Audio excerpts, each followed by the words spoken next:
Behold, it's Natalia. Let's go find some monkeys, shall we? Would you say sex is like riding a bicycle? Nothing gets me going like Christmas and wigs. Let's check out this show. I remember the first creature I beheld. He was a squirrel. His name was Kevin. I heard you need a DNA sample. I want to find light and joy in things that bring us together and unite us. And I think science is something that can unite us. Ow. God damn. There's a world out there, a world that needs to be beheld.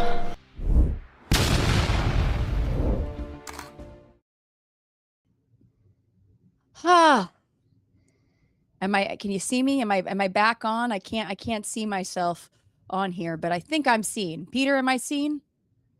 Can the world see me? Yeah, they can see you. Okay, great. For some reason it's hi everybody. Behold, welcome back to another episode of Survival of the Filthiest. We haven't been here in a while, and just when we thought we had everything under control, it is absolutely chaos here in Burbank, California. I'm your host, Natalia Reagan. I'm a biological anthropologist and comedian, and I created this show earlier this year because, honestly, what in the world is happening, folks? We've got a war on healthcare, science, people of color, gays, bays, jetways, veterans, queers, engineers, the vax, paperbacks, teachers, creatures, women, and, well, animals. Poor animals, but animals, thank goodness, have defenses to fight us, and that's what we're going to be talking about today, and we'll get back to that in a moment. So what better way to resist all the BS in the world than to have scientists, comedians, and educators come on and they're creating some good trouble to move this country hopefully forward rather than 5,876 steps back in time. So here's a quick reminder to like, subscribe, and if you want to help support this illustrious production of Survival of the Filthiest, you can join my Patreon, but nobody's twisting your arm. And today I'm very excited because I'm talking to a online friend and, in-person friend. Hopefully very shortly, I'm going to meet this person in person.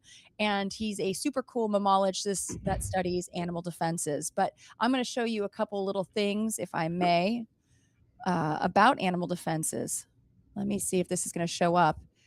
Peter, can you add the slide? Is the slide showing? Yep. Oh, I'm not seeing it. That's fun. I love when this happens. This is live entertainment, folks. So I'm going to show slides, and I'm hoping that the slide is there. Today, we're going to be talking to Dr. Ted Stankowich, who is a mammologist at Cal State Long Beach. But we're going to be talking about how animals defend themselves and protect themselves from predators, but also use some of those defenses to actually get prey too. And this can be a lot of things. This could be, having horns, having spines, and things of that sort. And more specifically, we've got the antlers, we've got shells. I love a good tortoise or a turtle kind of protecting themselves. Always got to name them Sheldon if you're going to name a tortoise. You got to go with the real punny name. You also have amazing animal defenses that include spines. The hedgehog is absolutely adorable, but don't get too close, folks. I have actually gotten a little pricked by a hedgehog. A hedgehog named Gnocchi actually bit me on the finger, and I have never recovered, quite honestly. You also have spines of the porcupine. I worked at a animal sanctuary where we had a porcupine, an African porcupine called Al Sharpton Jr. Gotta love that name. And here we have a lion that actually was on the receiving end of some spining. And here's a dog that got up in the grill of a porcupine. Don't need that in your life. You also have animals that use color to hide themselves. Also use color to let other animals know, hey, you don't want to taste me. I taste bad, and guess what? I'm also poisonous, so don't eat me. And that right there is a little poison dart frog. And we've got horny toads out there. This next image is not. This is a photoshopped image, so don't get too excited. But we'll talk to the Dr. Ted, about horny toads and what they do in terms of defending themselves, because I was told that they shot blood from their eyes to attack their enemies, but I think it's a little bit more complicated than that. We also have stink beetles, or the darkling beetle, which I like to say, face down, ass up. That's the way they like to collect water, because they have those little ridges in there to actually collect water. But also face down, ass up is also the way they can defend themselves from predators, by being extra stinky. This is my version right here, being extra stinky myself, because I think humans can use that particular tactic when it comes to farting. Yes, that was a fart joke, folks. So to round it all up, we're going to talk about also animals like primates. I love the only venomous primate out there is the slow loris, and what they do, it's kind of a sad story, is they have these sort of needle-like teeth, and they'll lick their armpit, which secretes a toxin. Then they'll bite predators that they see as a threat to them, including humans. And so that's why it's very sad if you see people that have slow lorises as pets. They usually remove their teeth and they cannot really protect themselves, and it's just a cruel thing to do. So, but the actual bites can cause anaphylactic shock if you're not careful. So do not handle a slow loris. They might be incredibly cute. I mean, look at this. Don't you want to touch it? Don't touch it. Do not touch it. Stay away. And Dr. Ted is going to talk to us about something very cool, which is a boxing crab that uses sea anemones to, not only protect itself, but also catch prey. So I'm very excited to hear all about that, because we had an interesting conversation a couple weeks ago that made me very, very happy. And he's going to talk about all the animals that he loves that have very super cool defenses that keep them safe from predators, but also help them probably survive in the world and catch prey. And just some words about Dr. Ted is, hold on one second, again, live entertainment, finding my page.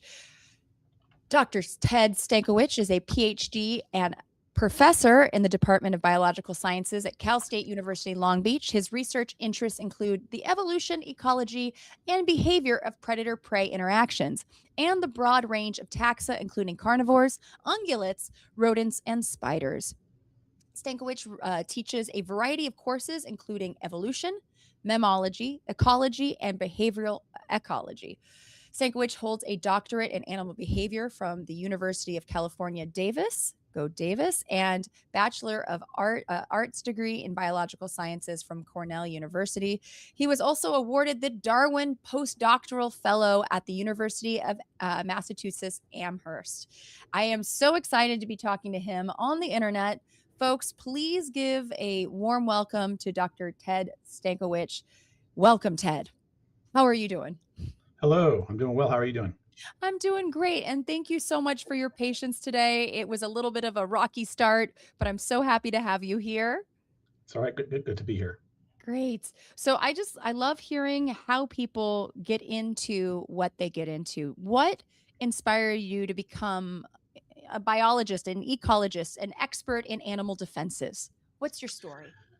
My story, well, I went to college thinking I was going to do genetics or biotech type stuff, and I took my first bio class and realized that is not what I want to do anymore. It was instantly turned off from that. So I fell into ecology and evolution and was enjoying that.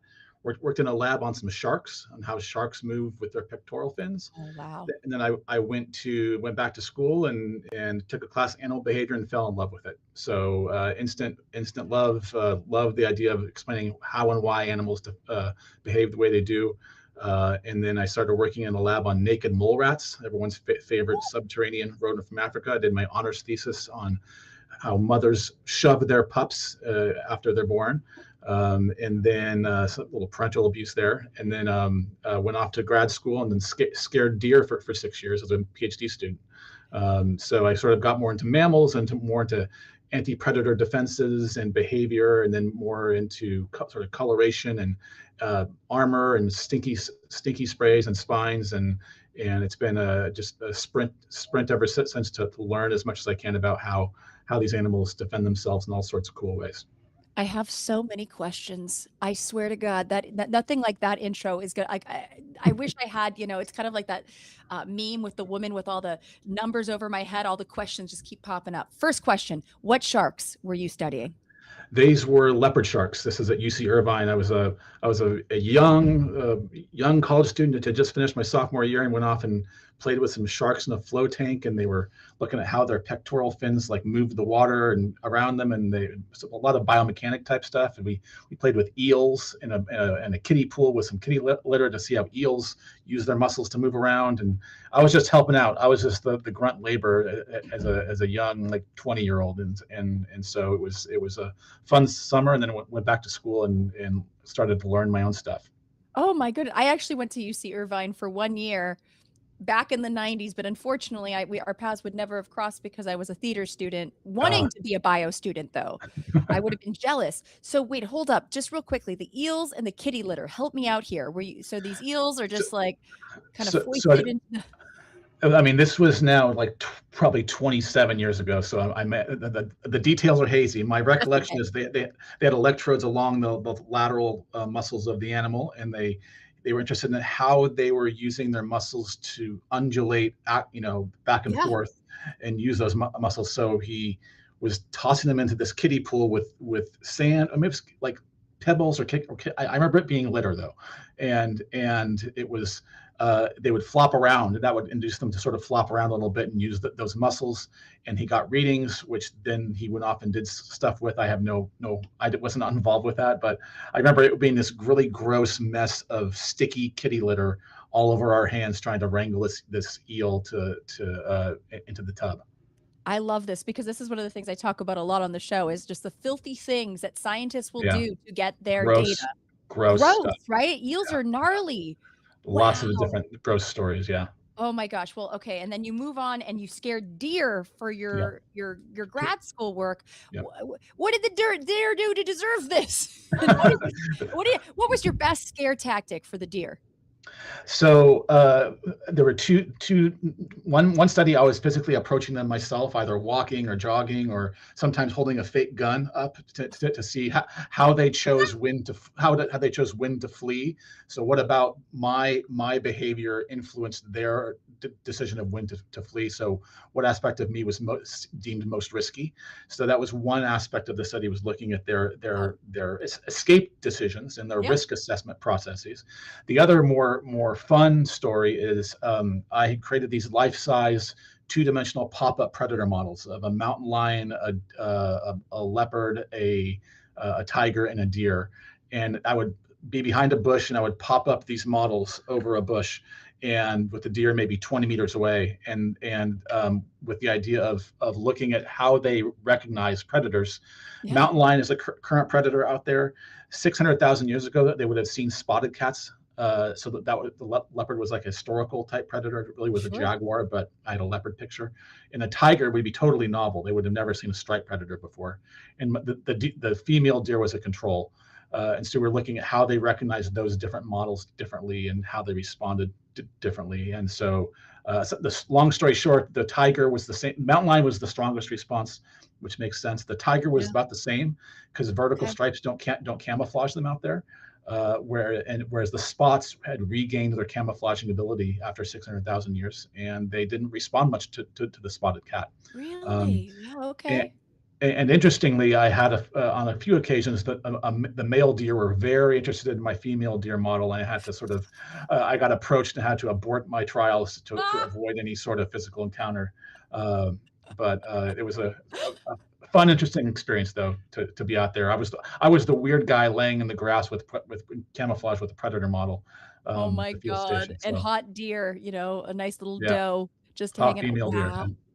Oh my God, that's amazing. No, and that's fascinating to think how they would respond to predators that they have not seen, obviously, in their lifetime. And wow, that's really cool. I mean, I love that. That's because now if you show an animal that's currently preyed upon by a spotted cat, like if you show a macaque, a leopard print, like just a disc with spots on it, they go crazy. They hate it. They know that leopard spots are bad, and so to pop up a full you're very scary right now. Print all the time. Keep the monkeys on lock. Yeah. So I mean, I'm popping this leopard model up over a bush, and they're just staring at it, not a care in the world. So the idea is that there's been relaxed selection on the recognition of that pattern, and it's been lost over 600,000 years. And so sometimes these things persist, other times they go away. So these had mainly lost that ability to notice it was dangerous. Right. And the way you can apply, I feel like, these results is by buying a bunch of striped jumpsuits for all these mountain lions to help their ability to hunt. Right. That or all the hunters need spots. right? Oh, Spotted sorry, suits. spots. Excuse me. Sorry, Yeah, spotted yeah, suits. Exactly. We need leopard print all day, every day. That yeah, I don't know. I yeah. mean, I feel like that's the way to go. And I feel like hunters would look pretty hot if everybody was wearing leopard print too. You know what I mean? I feel like that's coming back. It's Take really take it's making quite take the all those comeback. mountain lions out to a department store and do some shopping and get a nice evening dress or They something need the like that. Jersey housewives to take them Yeah, out. That would be perfect. Oh yeah. my God, that's so cool. And where was this? Was this at Amherst or no? No, this is up in Northern California, north of the Bay Area. So Point Reyes National Seashore in Bodega Bay Ah, Marine Lab. Yeah, yes. yeah. Okay, cool. Because don't you have a pretty good elk population up there as well? There's Tule elk up at Point Reyes. Yeah, but I did not work on the elk. Okay. That's a different population, a different thing. Much larger animals. And Yeah. I was working on just our California black-tailed deer, the abundant, easy to work on. So. Did any males approach you, Ted? It's okay. It's a safe space. Yeah, well, using that female, that doe model, yeah, I had a couple who start to come towards me, and so had to abort that pretty quickly Yeah. to avoid being antlered or gored. Right, exactly. What a way to go. So, Yeah, and now, I mean, you've covered so many different, I mean, the naked mole rats are so fascinating. A species of rodent that lives over 30 years, rarely gets cancer. And you studied how the mamas push the babies on out, shove their pups. So not shove their on out, pups. just so yeah, it was this weird. So in normally the queen. Remember that the naked mole rats have a queen who does all the reproducing, and there's one to three males who mate with her. All the You go, rest are girl. non-reproductive workers. They're the most Yeah. eusocial, like beehive type mammal in the world. And so she will shove her workers to get them to work, to incite them to hey, get to work, you guys. So, but I went in. I was observing her shoving with her muzzle these newborn pups, and not more than like 2 weeks old, that can't do anything. Little pink balls of flesh. They can't work. So, why would they be doing that? That was a big question. And so I went in and I observed the behavior when I was there, and when on video when I wasn't there, and found that they were doing it more when I was in the room. So it's this foreign odor. I would hit the Huh. top of the nest box, so they would scare them. They would shove a lot more. So what we found was they are probably sensitizing those pups to some sort of dangerous cue, like a scent Okay. or sound, and that's sort of gets them excited, and it's a teachable moment. And what we found was we did some work where we split some litters in half. Some pups got shoved, others didn't. And those that got shoved were more likely to leave the nest when there was a disturbance than the ones who did not get shoved. So we think it really was a teachable moment where they're training them to not stick around if there's a dangerous scent or sound around them. A stinky grad student watching them. Yes, Or undergrad at postdoc. that. Oh, wow. Undergrad at that Okay. point. Yeah, even Yeah, worse. Even worse. very stinky. You smelled of Yes. ramen and bad Right. decisions. Maybe some Right. Jacquard Noir. Did you wear that? No. Axe No. body No. spray. I don't know what. No. I wasn't cool enough to wear that. So. I don't know if that's cool. That's really. I think they're fascinating creatures, and I always call them pink penises with teeth. I mean, it's Yep, kind of what they pretty look much. like, and Yep. they're so fascinating, right? They're just Yep. yeah, the more research and the more love they get, I just get very happy to see people kind of paying them their due respect, giving them Yeah. their flowers, if you will. And Yeah. now you study a lot of animals. I mean, I know you're a bit of a skunk expert, bit Mhm. of a I don't know if you will hate me for this. I love that there is stank in your name and you study an animal that stinks. Yep. This is good Yep. stuff. Was this Apparently, I'm planned? an aptonym is what it's called when Okay. you work on a topic that is you're named at. But no, it was totally by accident. It was years into studying them that I even made the connection. So, Oh, uh, okay. yeah, no, total coincidence. And it's I'm never gonna hear the end of it at this point in my career. Sorry Yeah. sorry to bring No, it is what it. Hey, I made the decision, so and I put it on my logo, as you can see in the corner of my screen there. So, and I uh, love it. yeah, So tell yeah. me about your relationship and your love of the skunk. Well, so after I finished my postdoc, I was really interested in animal defenses, mammal defenses, and I wanted to pick a study system where I could have a local species that was abundant, easy to work on, that had a really cool defense against predators, and it advertised it with coloration.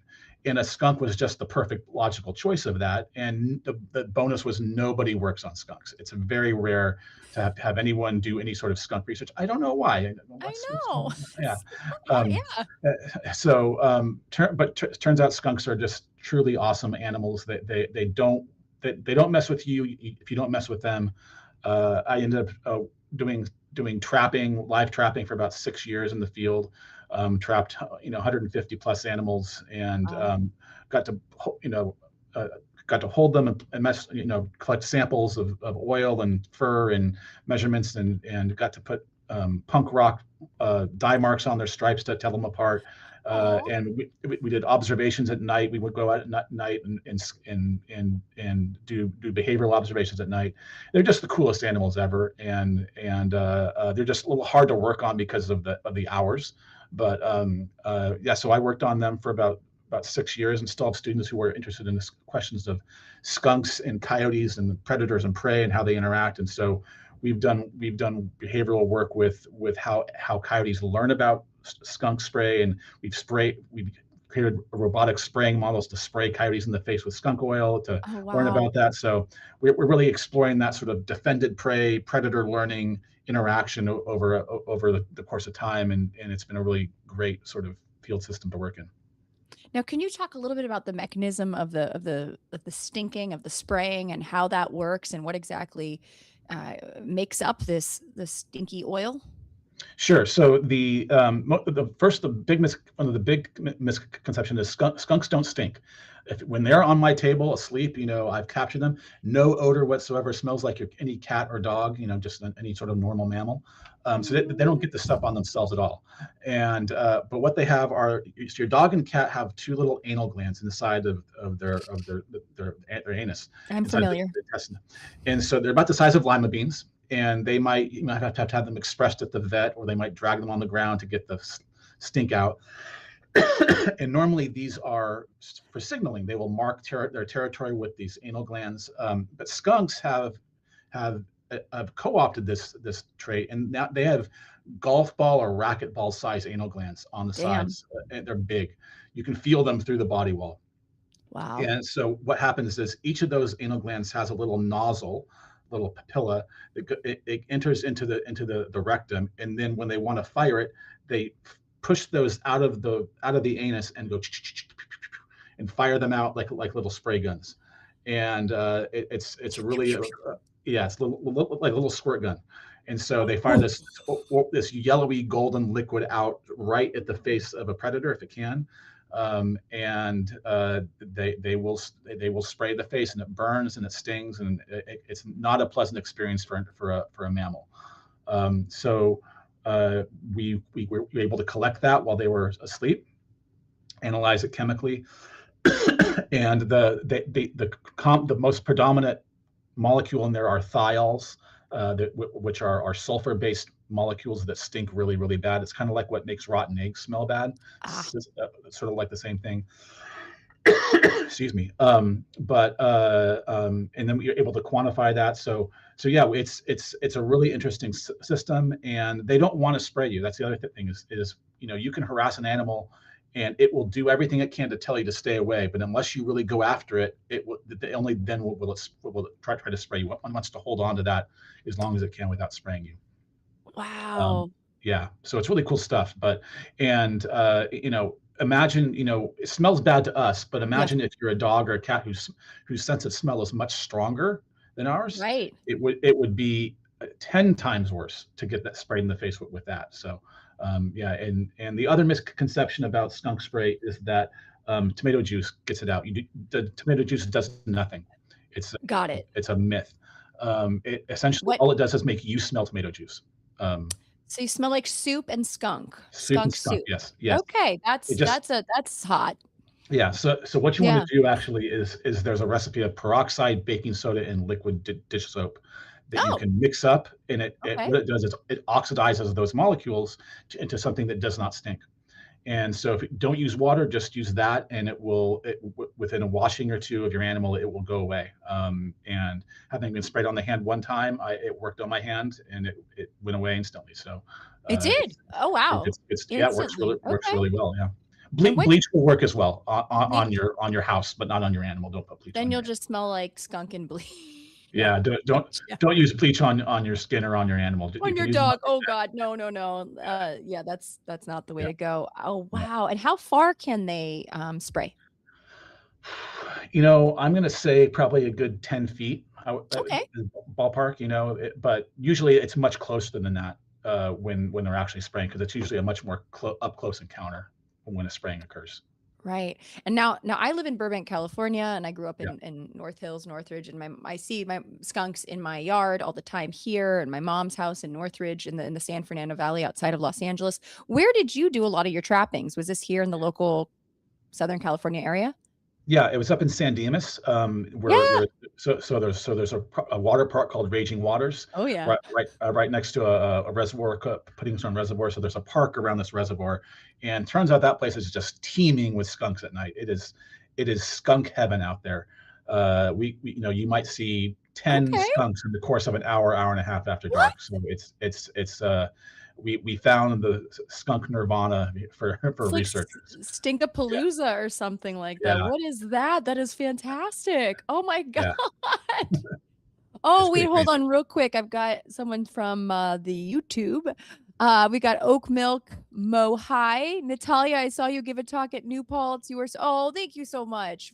Thank you for shouting out. And that was such a fun talk. That was back in that was in the before times. I think it was Four times. January. No, it was Darwin Day. Oh my God, it was February 12th, 2019. Oh my Wow, right gosh. So I hope you're doing well. Are you just a question for Oat Milk Mo Hi? Are you still doing anthropology or bio? I hope so. That's funny. Yeah, I love this idea. So when I think of Raging Waters or San Dimas, of course, I feel like I think of Bill and Ted's, excellent Mm, adventure. I mean, that's a mixed opportunity. I feel like they could go back and just, hang with a fun bunch of little skunks, yeah. stinkers. Yeah, yeah. Wow. Is there any other mammal that has a similar stink that you can think of? I know that, mustelids and ferrets are very musty and stink, but what is another mammal that you think is very stinky like a skunk? Well, so there's a few. So there's the whole family Mephididae, or the skunk family. There's like 7 species of skunks, and then there's 2 species of stink badger in the same family that are from Oh, Southeast Asia, that are black with little white caps on the top of their head. They can spray just as well, but they're also part of the skunk family. Then there's a whole group of mustelids that like they're grisons, zorillas, striped weasels, and these are in Africa and Central America. That the zorilla is the skunk of Africa. They are a little bit smaller, black with 4 white stripes, and they can spray just as well, just as foul.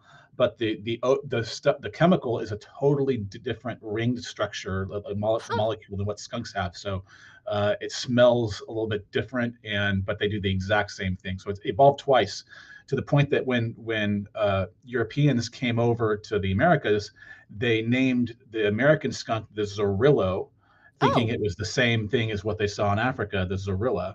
So, but then after time they realized it's a different animal. So that's how they get. Why in some languages it's Zorillo, and not a skunk. are all the stinky, because we're going to talk a little bit more about black and white animals, but like, Yeah, are all these stinky animals, they all seem to be kind of, black and white. Is that sort of yeah, a little, hey, stay yeah. away? So we did a study about 10, 15 years ago now that looked at that in the carnivores at least, and found that you are to the degree you are stinky and use your anal glands in defense, which is a spectrum of some from not using them at all to being kind of stinky if you're harassed, to squirting them out, to spraying them like a skunk. The more you use them, the more adept you are at it, the more black and white you are. So Wow.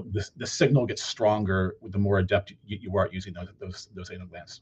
Would this be an example, and forgive my pronunciation because I might mess it up? Is it aposematism, where Yes, so it's which is the idea, and you'll probably say it better than me, that the color is a warning signal to a predator to stay away. Is that? yes. That's exactly right. Aposematism is the term. So it's this idea that animals will advertise some sort of what's called an unpleasant defense with bold coloration. So it has to be an unpleasant defense. So you notice that armadillos and pangolins aren't black and white. They have No. a really, really strong defense, but it's not really an unpleasant defense for the predator. It's just an armored shield. But if Yeah. you have a defense that's really nasty and you don't want and it's going to be bad to mess with them, then you're going to have more black and white, like a porcupine has Okay. big giant quills, and spraying things, sneaky things have black and white fur. So yeah. Okay. Oh, that's really And interesting. poison dart frogs and toxic insects, yeah, all that kind of stuff. Right, exactly.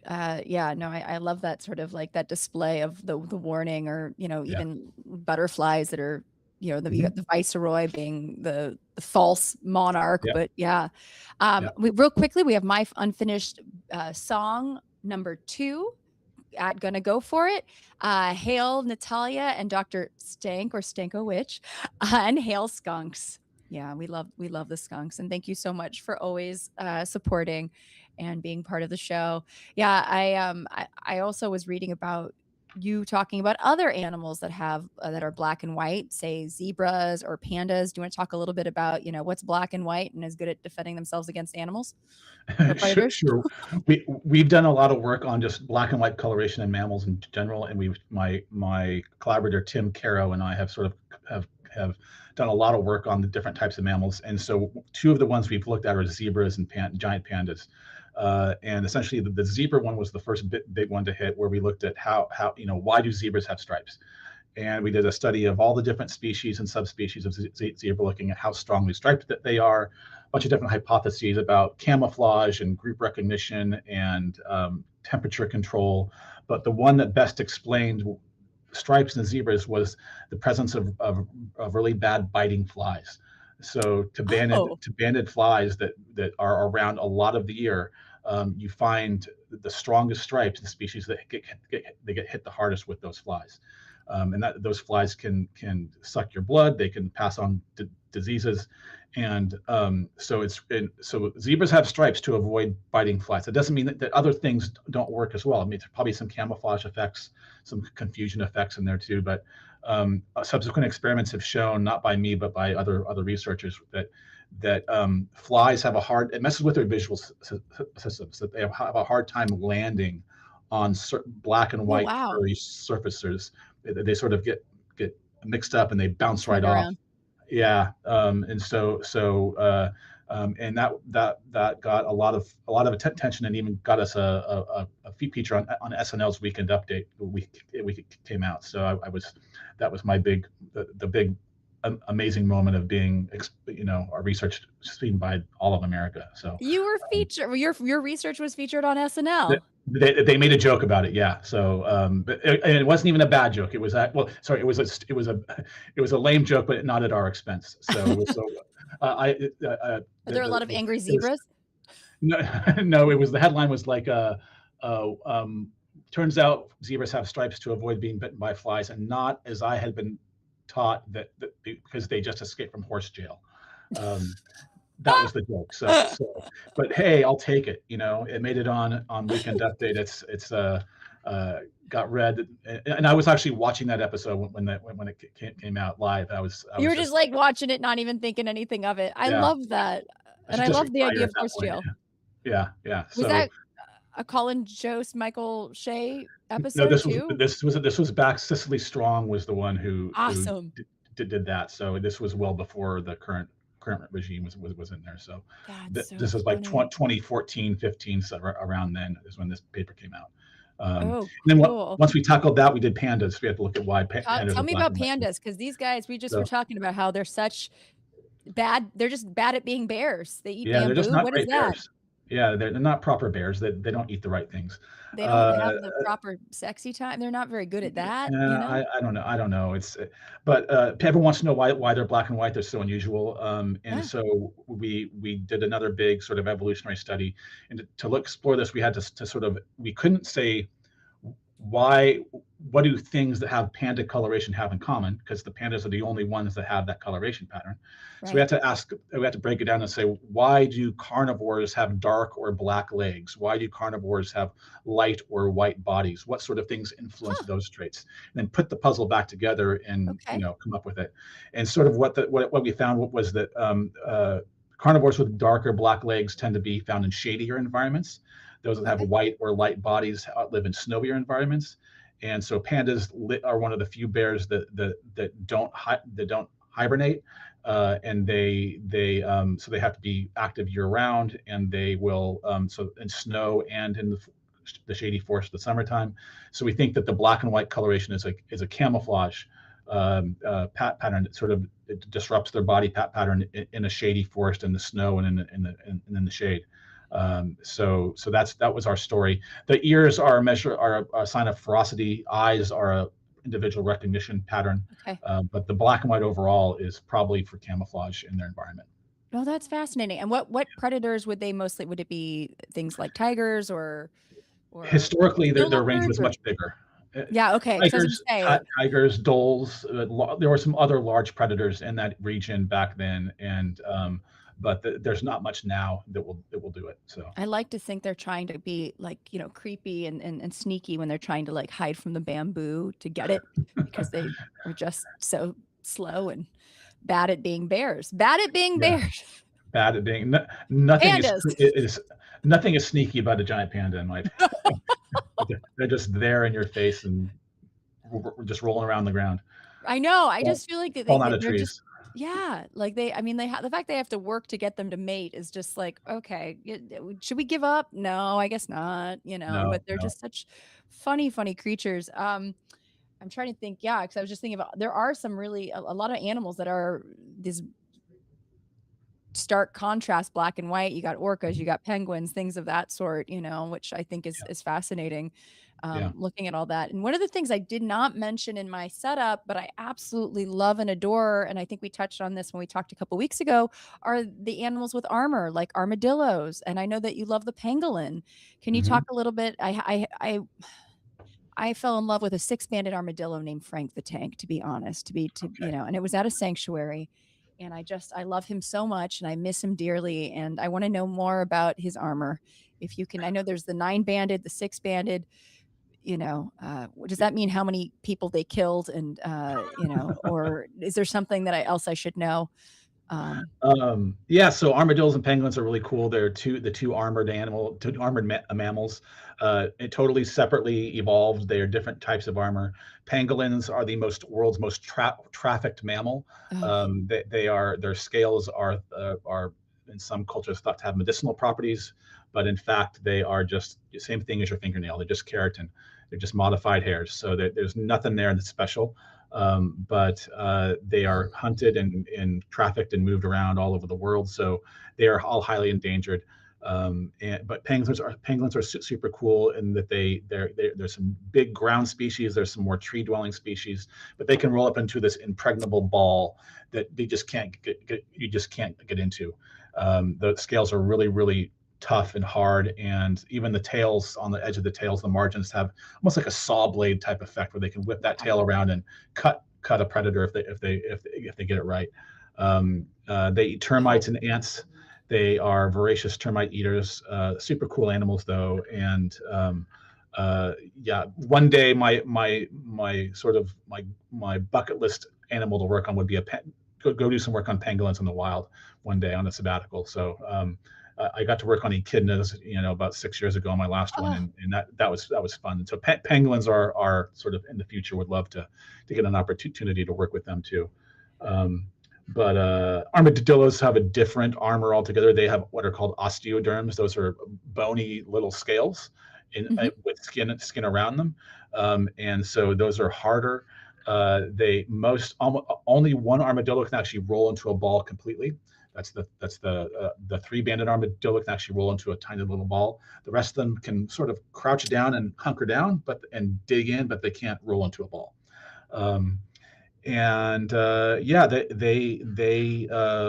these osteoderms in their armor. The bands are flexible, so that's how they can sort of move their bodies up and down. We've done some work on armor. We've done CT scanning of skins of armadillos and penguins to look at how armor thickness evolves with different ecological traits. My favorite armadillo is actually the pink fairy armadillo. Oh, if you're watching out there, go Google pink fairy armadillo. They're one of the coolest little things you'll ever see. They actually have very little armor. It's just a strip of armor along the back of the animal. But what they do is they go down into a burrow, and over their butt is this big thick plate of armor. It's like it's the thickest part of the armor is over the rump, and they can plug up that hole. They can plug up that hole with that armored plate, and so it's this little plug to help protect themselves when they go down into a burrow. Is that like a wombat? Because I don't wombats have something similar where they've got a very thick rump? Yeah, they use their keister as a go away. I'll shoot some cute booby biscuits at you. Oh, cute! The cubic poo of the wombat. Right, yeah, poo cubed. But so it's a little plug that the predators can't get through in the burrow. So they're just really, really cool animals, but not really well studied at all. There's not many of them out there. So one of these things that's down in South America that needs to be better studied. Okay, I'm going to put that on the list. Yep. Pink fairy armadillo. Next time you're in Argentina, go have a look.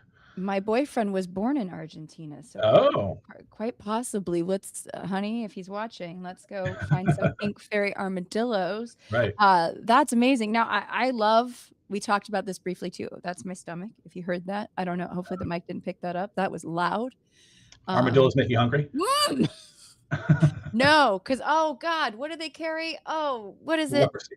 Thank you, leprosy, but not all of them, isn't it? Which species is it that carry leprosy? It's ours, the 9 bandeds. Yeah, exactly. Armadillos, yeah.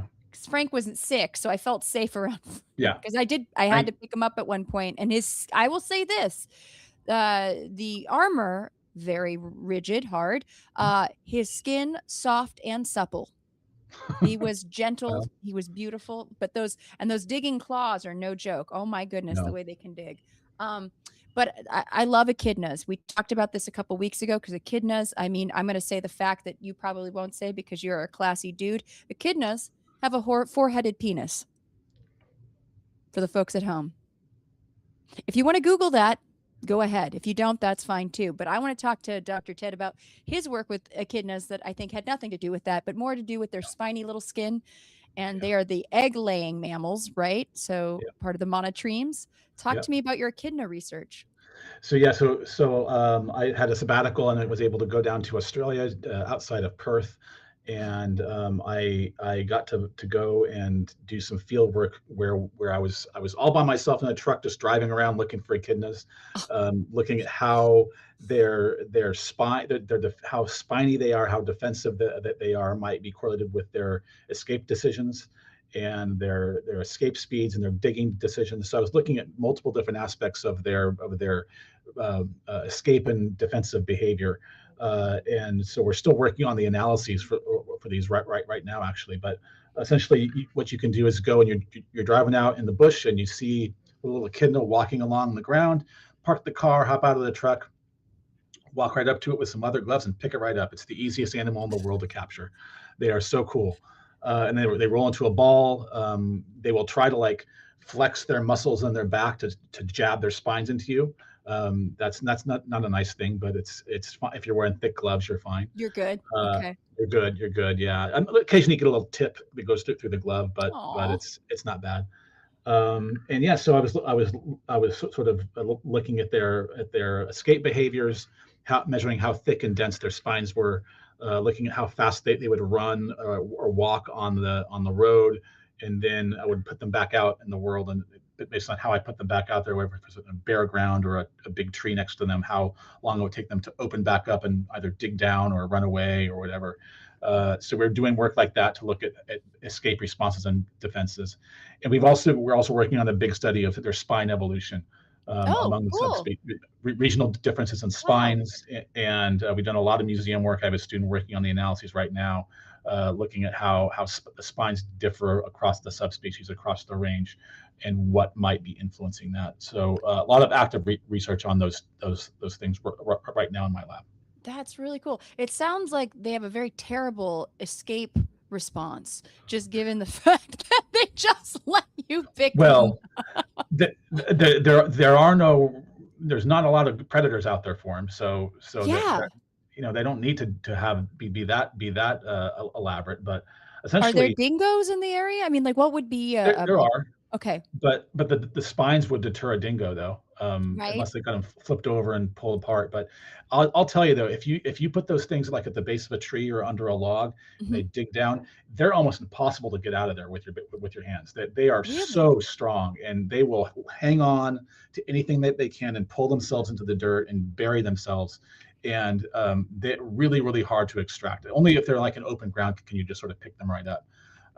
So they're very, very well defended animals, but there's just not a lot out there that will kill them at this point. So because of their defense is so strong. So, but I'm happy to hear dingoes are that out because I there. love them. Yeah. Yeah, but dingoes weren't there, deep into Yeah. their evolutionary history. But there used to be larger predators out there, tens of thousands of years ago. Sure. But they've persisted for a long time. Them and the platypus are the only monotremes we have left. So, That's um, wild to me. yeah, And let's, I mean, if you want to talk about a little bit about the platypus and again being one of, I guess would it be considered venomous? And yes, yes, and so let's talk about if you want to share a few words about the venomous platypus, which is another egg-laying mammal that doesn't yeah, make it like evolution. You're drunk, go home. What is this creature? yeah, yeah. They have the males have spurs on the back legs, and they use those to fight with. In battles over females, and they will if you ever get stuck with one, it's really, really painful because the venom hurts a lot. So Oh, wow. it's not a pleasant experience. Apparently, I've never handled one, or I got to see one in the wild when I was down there, which was I had to make sure I got that done on my trip. But the really cool thing I like about the platypus, the story there is when scientists first brought them back to England in like the 17 or 1800s, they thought they were fake. They thought that they were hoaxes, that they had stitched together a duck and a beaver, and it wasn't until they brought back multiples that they actually believed it was a real animals, because they are such strange, weird animals that why would there's nothing else like it. So No, you're but we're right. lucky to still have them though. Yeah, So seriously, after all the things, like the dodo, I was just on a cruise as a speaker in Africa, and one of the stops was going to be Mauritius, and I unfortunately didn't get to go on that leg, but of course Mauritius had, the poor dodo that is no longer with us, but the platypus is hanging on, and it does look like a taxidermy Frankenstein, like it doesn't a make little bit. any sense that these things are all put together. So I know you spent some time, obviously in Australia, and you said you also love spiders. And I was curious if you got to do any, do you love spiders, or is you just interested in spiders? Oh, I you did seem, spiders are okay. I have a respect for spiders. They're cool animals. I worked on them a little bit during my postdoc. Worked Got it.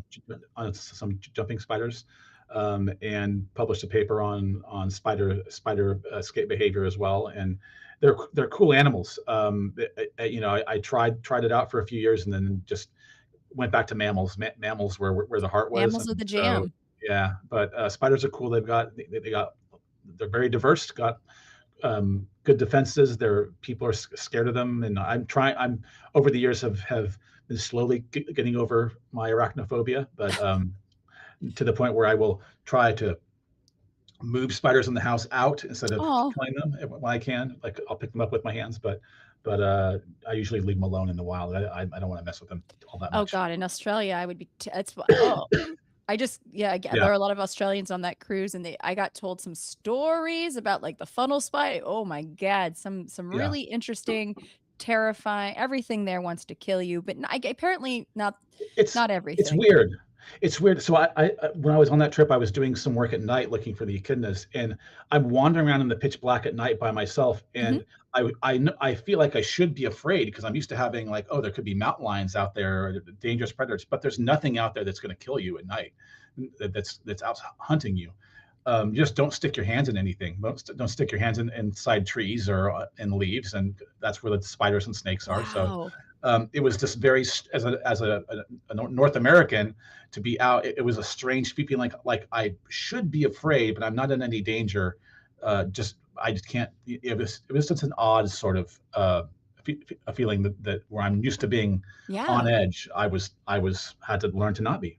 So That's interesting. You're not going to be stalked by a bear or a mountain lion or anything like that. nothing out Wow. there. No. So, what are some other mammals that really get you going when it comes to their defense systems? I mean, one cool group no one talks about are tenrecs. They're like little hedgehogs from Madagascar. They evolved totally independently of hedgehogs, but they have the same sorts of defenses. So I love tenrecs as well. Porcupines are super cool. You showed a picture of the African porcupine on your intro there. They have quills in the back that are the size of pencils, and those quills are super sharp, and they have little almost like little blades on the. They look round, but they actually have almost blade-like ridges on them. They can stab through predators, and they found some leopards have died by being stabbed through the heart. If it gets through the heart, it can stab and kill a leopard instantly. They can be deadly. Yeah, just don't mess with them. I know that if they try to bite them, but can they eject them in an aggressive way? It's only if they are approached. So do not put in mouth. Yes. So the idea that things shoot out, no porcupine will shoot its quills out at you. That is a myth. So I recently saw one of these porch AI videos of a guy who opens his door and sees a porcupine on his porch, and all these quills fly in his face. I'm like, no. I knew that one was AI instantly because of that, but no, that they cannot shoot their quills. They have to be like our American ones, North American, South American ones have barbed tips. So if you push on those, you'll get a handful. It will be you'll have quills all in your hand like that dog had. But the old world ones in Africa and in Asia don't have barbs, so that they will stick in you, but not as readily as the ones here in the Americas. Oh wow.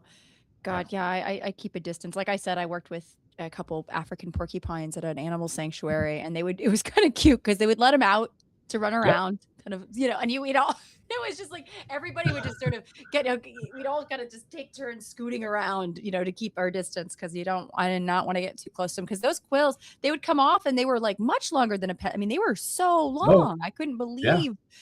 Yeah, very, very impressive. So when we talked a couple weeks ago, you told me you were teaching this really cool seminar this semester at Cal State Long Beach. Shout out to Cal State Long Beach. If anybody wants to go there and work with Dr. Ted, you should definitely reach out to him. It's amazing. And about a really cool crab that I want to ask a couple. I showed a picture of the crab because you told me about it, and I think my jaw just opened and I could not close it for a minute because it was so funny to me and so strange. But it's a crab that uses sea anemones almost to box. Tell me about this crab. So it's called the boxer crab, or the pom-pom crab, or the cheerleader crab, and essentially most crabs have pinchers on the tips of their front legs, and these have lost their pinchers, their claws, and have little spikes now. And what they will do is they will impale small little sea urchins and keep them like little pom-poms on those claws, and they will, rather than trying to pinch at a predator, they will, if a fish tries to come up to approach them, they will hold that little anemone up at their face and sting them with the anemone, and the anemone will stay there. It could stay its whole life on the tip of that crab claw, it survives. It lives. It's not really clear. It doesn't seem like it's great for the anemone, but they can survive and still get food through filter feeding and everything. But it's just the most ridiculous thing I've ever heard of. That you're going to impale an anemone and use that as a boxing glove to fend off predators. I had never heard anything like that, and it just blew my mind. So that was a lot of fun to read about that animal. That's the buddy comedy I want to see. You know what I mean? I want to see that buddy comedy of the box. Actually, it would be a kind of a threesome, right? It's a little bit of a throuple, because you got the crab, you got two sea anemones with the little, not the pinchers, just this little, what'd you call them? They're just little stingers now, or what are they? Well, I mean, the anemones are I guess they're not claws anymore, but they're just, I don't know what you would call them. Stabby guys. Yeah. Call them stabby guys. Get the anemone. Spears. Little The spears. I chopsticks. like that. Yeah, exactly. We'll name the crab Brittany, and he's got his spears. And then you got the anemones, and the anemones, like you said, they sting the prey, and then then that's how the crab gets it, is by just doing a little sting action Yeah, and yeah, num num they num. just they pick them up and then they hold them out. They don't eat them or do I love anything. That that. it's just a defensive thing, and they it's really it's just amazing. So it's Brittany with her pom poms and her spears. So yeah, it's a pretty amazing defense that it's only in a few species, I think, and it's pretty unusual, but it's a crazy one. Animals are so weird, and I love Yeah, it. It's like that's the yeah, kind of thing that you're like, "Wait, what?" I saw the picture because you told me, and I just stared at you, kind of like, "Wait, they stab sea yeah. anemones and are just like, ah, I mean, what do you I've been do?" doing this. I've been doing this for 25 years, and I've studied a lot of defended animals. And to surprise me with that it's why I love the job. It's like, you're always learning new things, and you find out these crazy animals that you never heard of before. So it's one of the Endlessly great. fascinating. Yeah, and Yeah, then is it the oh, forgive me, it's not, is it the sea cucumber that self-eviscerates? it's one of the things we'll do that. Yeah, they've been. So, essentially, yeah, explain. It just It just, I think it just like almost like vomits out its guts, and to ward off the predators, and there's nasty stuff in there, and makes it unpalatable to eat. So yeah, it's not a good thing. women need to get on this, because I feel like if I had an unruly dude or unwanted come on, all I wanna do is just eviscerate my intestines, and you're good to go. You know what I mean? I Wouldn't you, feel like wouldn't you prefer the pom poms with the anemones on it? Wouldn't that be a little?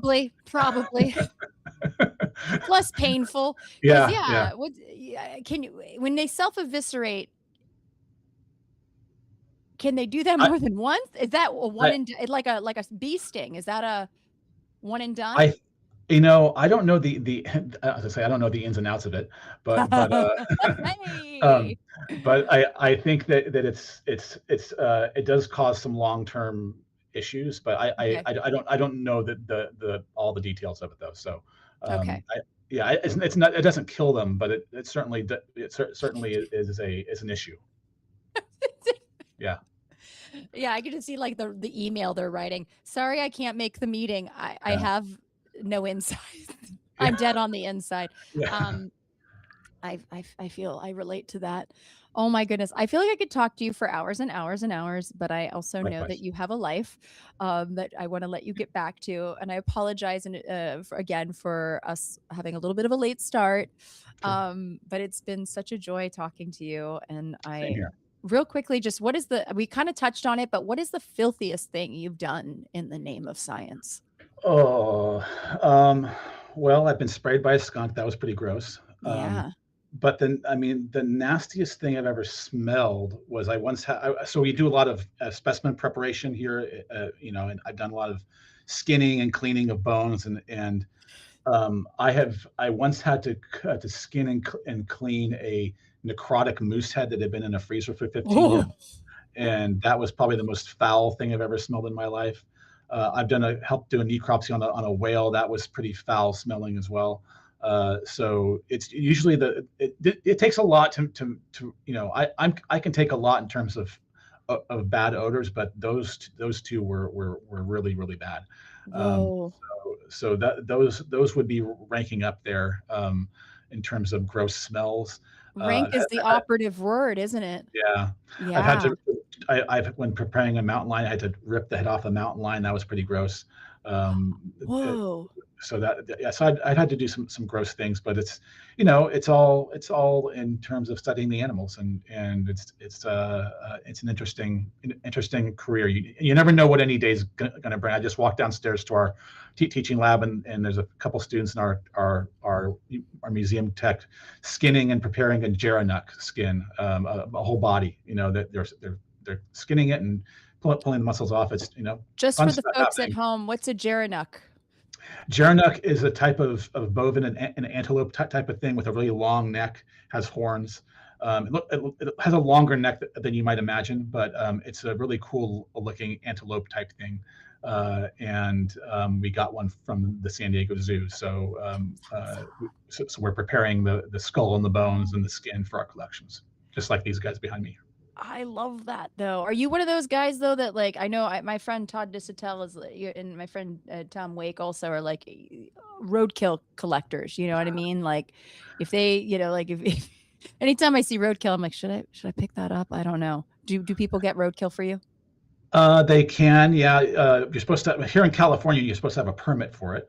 So well, the law says in California, don't pick up roadkill unless you have a permit. But funny enough, I just did pick up a squirrel yesterday on my walk into the office. There was a fresh one on the street, and so I had a bag and scooped it up and put it in the freezer. So they're gonna work on that soon and prep it for our collection. So, I mean, why may have it go to waste and get thrown out if it can go into a research collection and be a data point at some point in time. So, yeah, so I will pick up stuff on the side of the road if it's in good shape. It's a great way to build a collection for a school like ours. So yeah. Okay, good. Okay, good to know. Okay. Yes. What's next for you?